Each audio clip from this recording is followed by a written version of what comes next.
Em nome de Patris et Filii et Spiritus Sancti. Amém. Estamos então, caríssimos, e é bom receber o Dário no meio de nós de novo, depois da viagem, né? Estamos aí na quinta-feira da segunda semana, depois da Páscoa. Hoje, dia 27, dia de visita de Nossa Senhora aqui na casa, celebrando São Pedro Canísio. Um dos grandes pós-tridentinos, né? São dois enormes, São Pedro Canísio e São Carlos Borromeu, né? Dois enormes. Mas, enfim, também ele compôs um catecismo, né? E conhecido como o apóstolo da Alemanha, como a Alemanha, como a igreja toda inteira precisa realmente de apóstolos fortes, corajosos, viris. Aliás, no introitus na oração da coleta da missa de São dos doutores, enfim, né? A gente vê duas grandes tarefas dos doutores. Uma, reconduzir a Grey os dispersos, os que fugiram, se transviaram do rebanho. Essa é o modo melhor de dizer. Essa, sim, naquela oração se transparece essa grande função dos doutores, de reconduzir ao rebanho aqueles que se transviaram.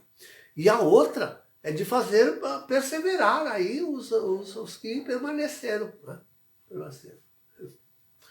Hoje, essa tarefa é imensa, porque, me referindo àquela primeira, de reconduzir ao rebanho os transgressores. Digo isso porque, de fato, a grande, como eu gosto de dizer, a maciça maioria daqueles que deviam estar na grei de Cristo se transviaram. Nós temos aí esta tal de contra-igreja, completamente, cada vez mais afastada da igreja de Deus. Vejam, queridos, nós tínhamos o Concílio de Trento, tivemos o Concílio de Trento, justamente era um concílio para trazer de volta ao redil de Cristo toda uma Europa que, afinal, se desviava na fé pelo protestantismo, né? Fortemente se desviava. E a Alemanha, com o seu Lutero, despontando, né? A Áustria, a Renânia, como você ouviu.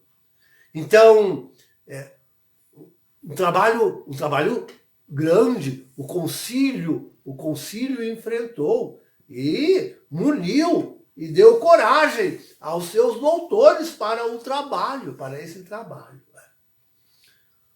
Hoje nós também temos um concílio, o do Vaticano II.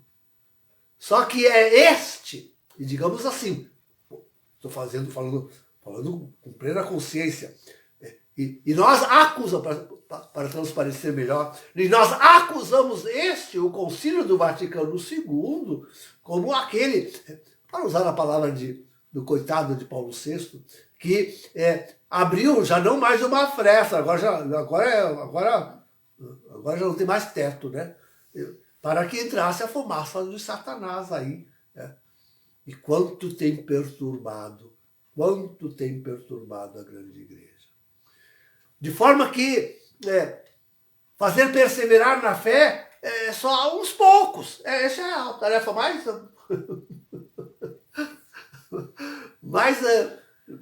a menor, porque não há, com certeza há que se cuidar, mas são uns poucos valentes.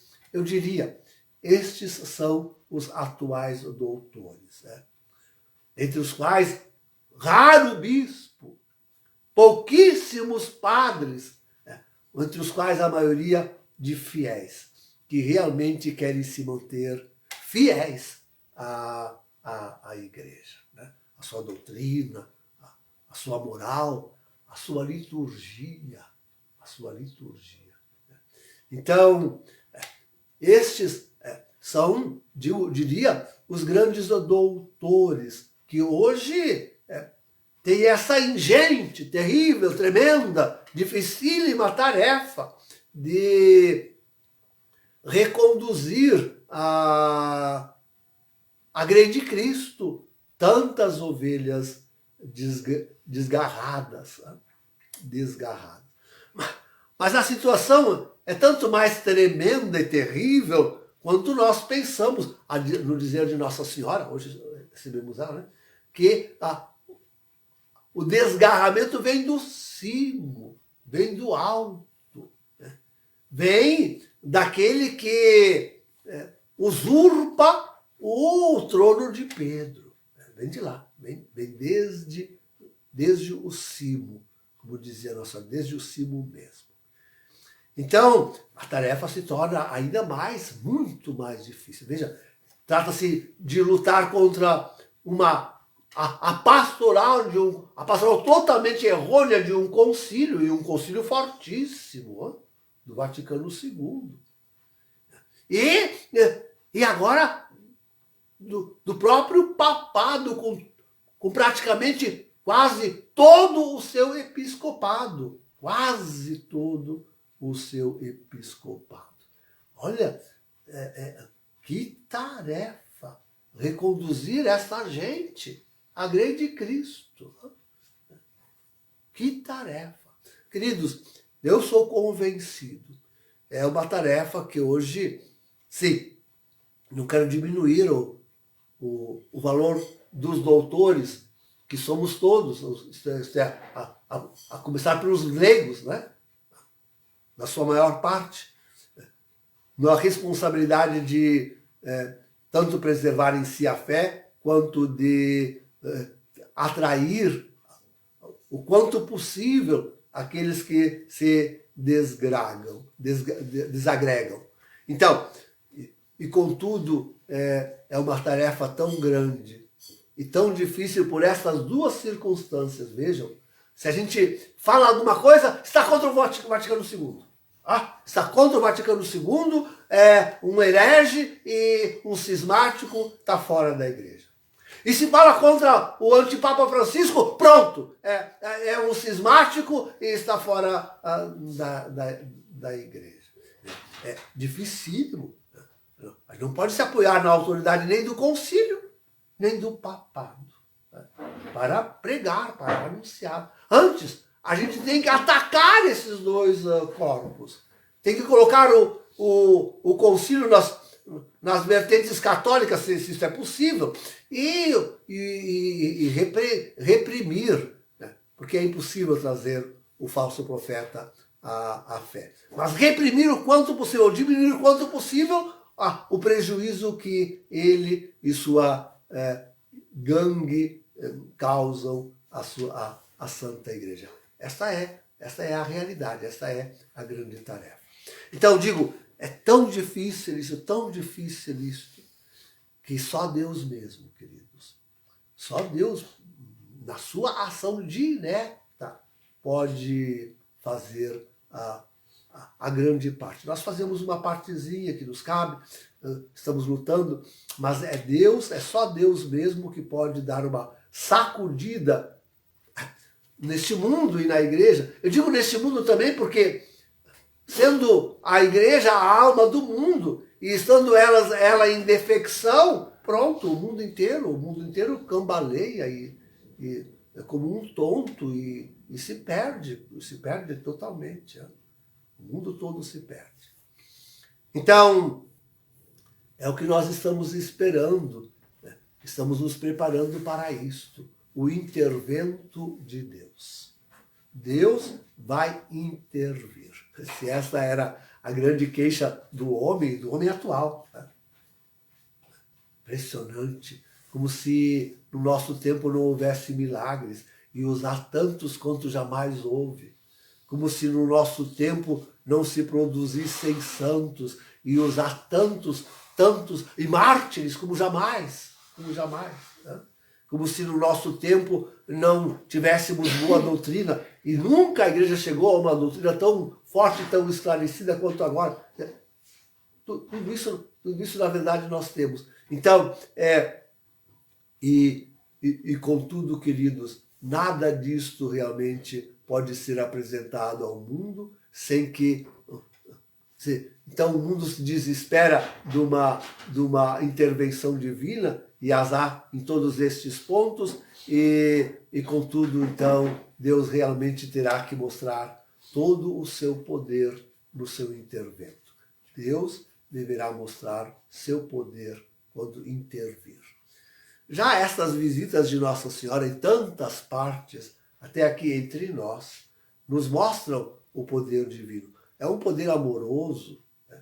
É um poder que chama, é um poder que quer reunir, que quer trazer de volta as ovelhas dispersas. Sim, é um poder tal. Né?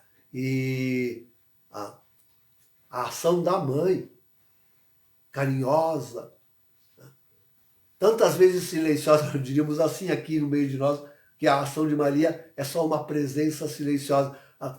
Porque ninguém a vê, ninguém a ouve aqui entre nós, né? Ninguém.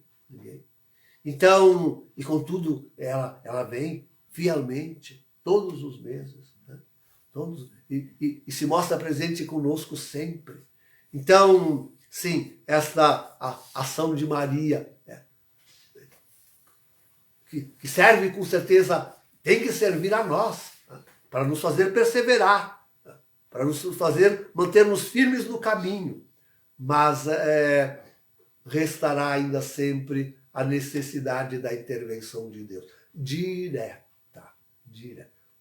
Queridos, veremos isso. Né? O mundo verá. Negará muitas vezes negará. Mas negará só com a boca, porque os seus olhos contemplarão. Né? E o seu coração saberá que foi Deus quem agiu. Que é Deus quem está agindo. Olha que terrível isto, hein? Dizer isto é terrível, queridos. Ó, contemplarão os olhos, não conseguirão explicar. Né? Amará o coração, tentará repelir com o ódio que o demônio coloca nele. Né? Mas amará com o coração, se admirará com o coração. Né? Contemplará com os olhos e pressentirá no peito, no coração.